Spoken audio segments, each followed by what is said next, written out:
ఝానాపచ్చయ గురించి కొన్ని ముఖ్య విషయాలు చూద్దాం. అసలు ఏంటి ఝానాపచ్చయ?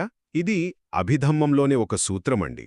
మన మనస్సు ఒక వస్తువు మీద ఎలా గట్టిగా అత్తుక్కుంటుందో ఇది వివరిస్తుందన్నమాట.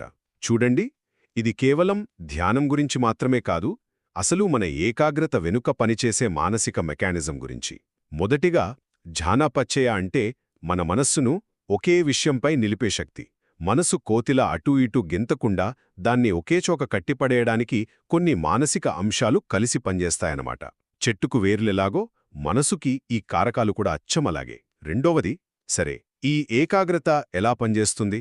చూడండి, కొన్ని మానసిక కారకాలేం చేస్తాయంటే మనసును ఒక విషయం వైపు లాగి అక్కడే పట్టి ఉంచుతాయి. ఇంకొకటి ఆ పనిలో ఆనందాన్ని నింపుతుంది, మరొకటేమో మనసును గాలిలేని దీపంలా స్థిరంగా నిశ్చలంగా ఉంచుతుంది. ఇక్కడ ముఖ్యమైన విషయమేంటంటే ఈ ఏకాగ్రత సంతోషం, బాధ లేదా తటస్థ భావనలతో కూడా ముడిపడి ఉండొచ్చు. ఇక మూడవది, మన రోజువారీ జీవితంలో దీని ప్రాముఖ్యత. ఇది మంచి అంటే కుశల, ఇంక చెడు అంటే అకుశల విషయాలకి కూడా వర్తిస్తుంది.